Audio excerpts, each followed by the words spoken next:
নিযুক্তিখিনি বৰ্তমান অসমৰ পৰিৱেশটোৰ কাৰণে আমি অলপ অপেক্ষা কৰিছিলোঁ 1 তাৰিখৰ পৰা ডিপাৰ্টমেণ্টবিলাকৰ লটাৰী আৰম্ভ হ'ব কোন ডিপাৰ্টমেণ্টত যাব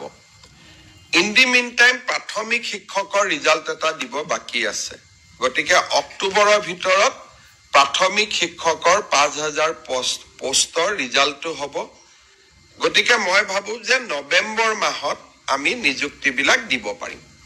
গতিকে ইয়াত নিযুক্তি 2-3টা প্ৰক্ৰিয়া আছে প্ৰথম এডিআৰই ৰিজাল্টটোক আমি ডিপাৰ্টমেণ্টক দিব লাগিব ডিপাৰ্টমেণ্টে আকৌ পোষ্ট চাই পোষ্টিং অৰ্ডাৰ বনাব লাগিব গতিকে প্ৰায় 15 দিন আমাক সময় লাগে এইকেইটা দিন অসমৰ পৰিৱেশৰ কাৰণে কোনেও অফিচত কাম কৰিব পৰা নাছিল সবৰে এটাই টপিক চলি আছিল সেইটো কাৰণে আজি কালিৰ পৰা আমি কামত হাত দিম নিশ্চয় মুখ্যমন্ত্ৰী ডক্টৰ হিমন্ত বিশ্ব শৰ্মা ছাৰৰ মুখেৰে শুনিলে যে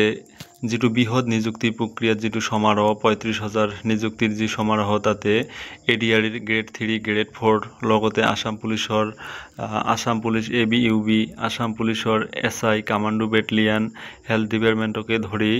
তাৰ লগতে যেটো জিটি পিজিটি আৰু ডিডব্লিউৰ যি 5550টা পদৰ যি ফাইনেল মেৰিট লিষ্ট ওলাবলৈ বাকি আছে সেই ফাইনেল মেৰিট লিষ্ট অক্টোবৰৰ আগতেই দিব তো এইখিনি আৰু যেটো কাম 10 অক্টোবৰতে হোৱাৰ কথা আছিল সেটো 25-26 অক্টোবৰলৈকে পিছুৱালে এতিয়া আকৌ নৱেম্বৰ মাহৰ এতিয়া যেটো বুজি পাইছো আমি বা যেটো কথা ক'বলৈ বিচাৰিছে হয়তো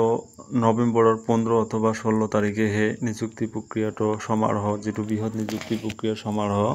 এই নিযুক্তি প্ৰক্ৰিয়াৰ সমাৰোহ 25 বা 26 তাৰিখে হয়তো হ'ব পাৰে